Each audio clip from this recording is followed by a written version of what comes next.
Hey guys, so today we're going to be talking about How to Train Your Dragon 2025. Now, there's a warning for spoilers because if you haven't seen either the original film or this remake, you've been warned. So, one thing I will say is, if you've seen my Lilo and Stitch review, you know that I'm not the biggest fan of live action remakes, but this one is an exception because the integrity and story have all stayed intact. That's right, this is a one-to-one remake of the original film. There are some casting differences and there's a lot of CGI, but it works. It really does. So yeah, let's just get right into it. So one of the things that I really do appreciate is the fact that they kept the story intact. You've got all the story beats that have been there. You know, Hiccup's the one that's kind of singled out for being, not really Viking-like. They don't like him being himself, creative and they just don't like him. So, he catches Toothless, Toothless lands in the forest and ends up in that little lake area. Then they meet, then they become friends, and it's the same film. So I don't have to fully explain it if you know the film. But yeah, everything's the exact same. Dialogue is still intact. It's good.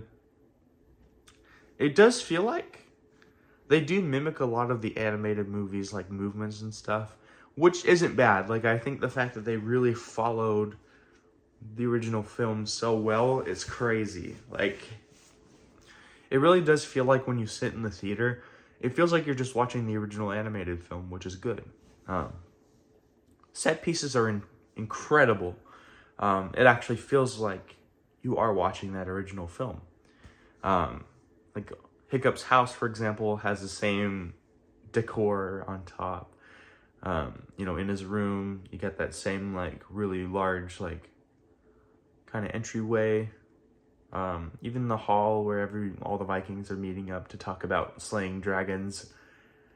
It's so crazy. But yeah, set pieces are good. Acting choice, the actors they chose were great. I know that they kind of changed ethnicities for a couple characters, like Fish Legs and Astrid, for example, but it works.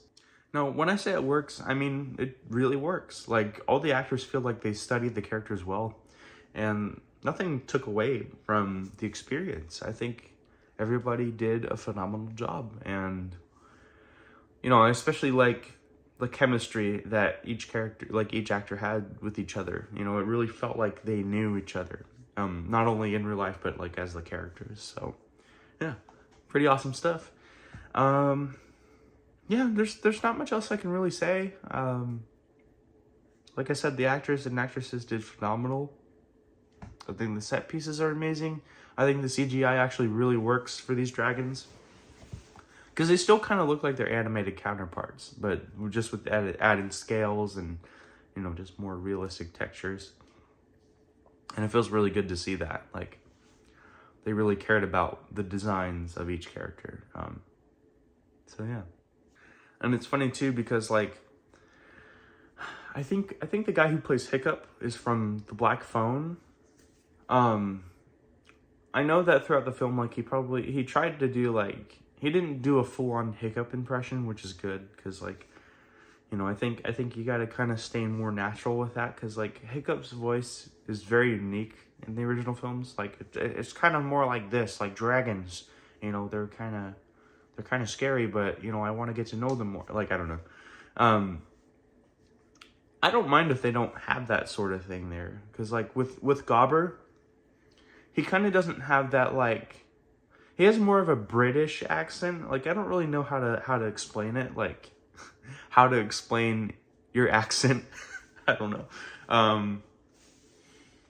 Because it sounded more like Scottish or something, or I don't know, in the original film, but now it's just kind of a sort of British. I don't really know. I don't know. It didn't take away from anything, but it's just little things that I pick up on, audio cues. So I didn't really get that.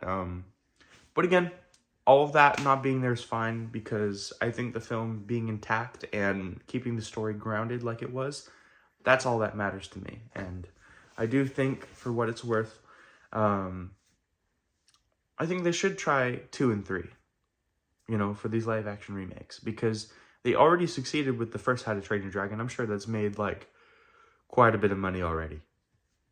Don't know if it's still in theaters, but if it was, I may go and see it again. But at this point, I'm sure it's not. You know, they had their run, and now it's probably streaming somewhere like Peacock, I think. But anyways, that's been my short but sweet review of How to Train Your Dragon 2025. Hopefully I get to review more movies, because frankly, it's really fun, and it seems like you guys really enjoy it, so hopefully I can do some more in the future. But until then, hope you enjoyed this video. Let me know in the comments if you saw the film, or if you've seen the original How to Train Your Dragon, and tell me what you think of the films. So, with that being said, I hope you all have a great day or night. Stay safe, take care, be well, and enjoy yourselves. And I'll see you in the next video. Peace.